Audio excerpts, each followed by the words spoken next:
what does it mean to be an entrepreneur? I can tell you this, it is not for the faint in heart. It is only for the brave, the courageous, the calculated. Entrepreneurship is reserved for the resilient. Every human being is faced with the same challenges. The battle inside their own mind. A part of them that wants them to stay where they are versus another part of us that wants to grow, to expand, to evolve. Regret scares me. I've never seen anything that scares me as much as sitting with somebody in their 80s or 90s who spends all their time talking to me and not about what they did, but what they wish they did. Don't even step on the playing field if you have not counted up the cost of entrepreneurship. Fear is not real. The only place that fear can exist is in our thoughts of the future. It is a product of our imagination, causing us to fear things that do not at present and may not ever exist. I believe that if everybody in this room had a better relationship with understanding time, they could be much happier. I feel like people are grossly impatient. I don't think that people that are 55 years old realize they have 20 more years of executing in a world where they grew up as kids and 55 seems so old and people were dying at a different age and retiring at a different age. I think if you actually saw regret up close and personal for one day, that a lot of the things that you're not doing, that it could scare you into doing it. Your future is unwritten, and you have the power to change. What we can be, we must be. We know that a great life doesn't happen by chance. It happens by design. And for you to design the life that you want, you need to become an entrepreneur.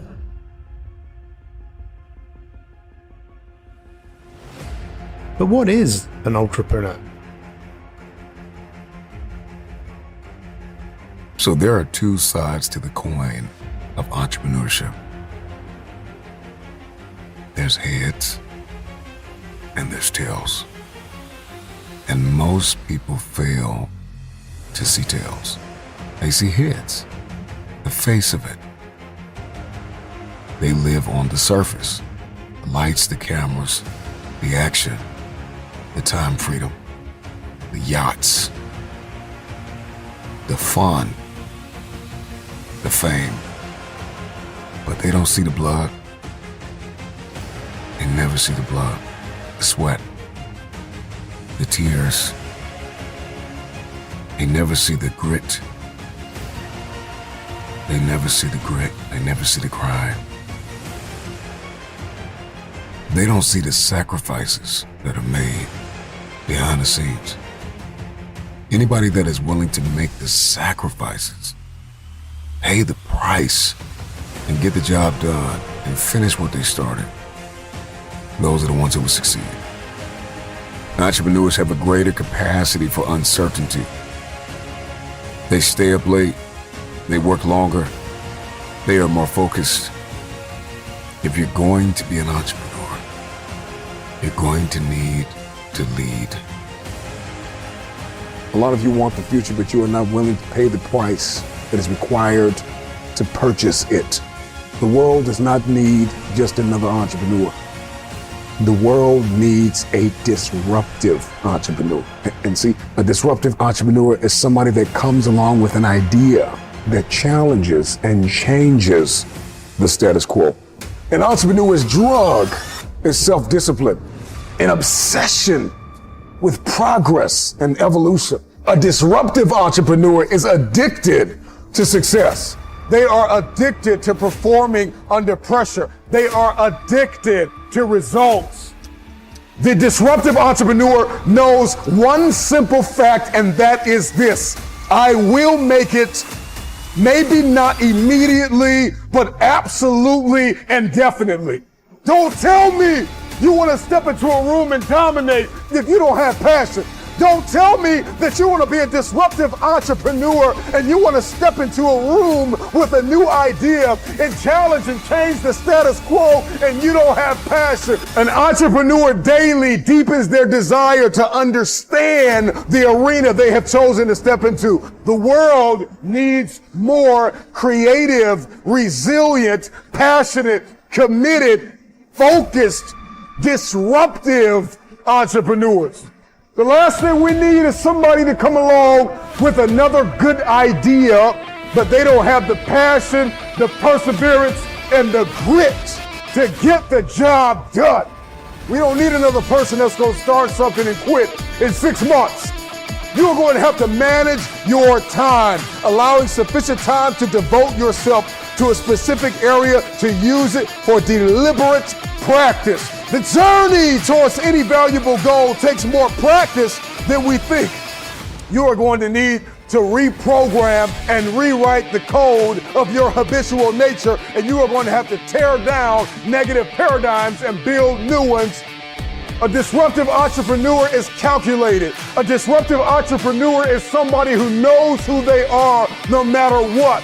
They are somebody with vision. Right now you may be in pain. Right now you may be hurting. Right now you may be bloody. Right now you may feel like giving up. But if you have vision, you are able to see past the pain and look into the eyes of the future. If you're going to be a disruptive entrepreneur, you're going to have to master the art of listening. You're going to have to master optimism, resilience, consistency, perseverance, loyalty, creativity, courage, effort, patience, time management, optimism, the ability to take responsibility. If you're going to be a disruptive entrepreneur, you're going to need to be a problem finder and a problem solver. This is going to require you to be very mindful. It's going to require you to be aware of what is happening in our economy. Entrepreneurs are observant, and when they notice problems, they don't shy away or pass the buck. They latch on like a pit bull. They don't run for fires, they run towards fire. You gotta have an eagle mentality. An eagle is the only bird that flies into the storm. If you are going to be a disruptive entrepreneur, you are going to have to accept the fact that you will lose money. You will hire people and fire those people. You will not win every day. But you will never lose, because when you don't win, you will learn. Failure can be terrifying. You know, oftentimes people want to abandon the project because they feel inadequate. An entrepreneur, though, isn't scared off by the idea that isn't working. They just flip the flow. They're excited. They stay passionate. They shift their perspective. They have a passion, and that passion spills over into the rest of the team. Disruptive entrepreneurs are very willing to admit when they're wrong, and they remain confident even in the face of adversity. See, once you're confident in your why, it becomes a lot easier for you to persevere through the process. If you want to show up and play and be a disruptive entrepreneur, you got to bring everything you have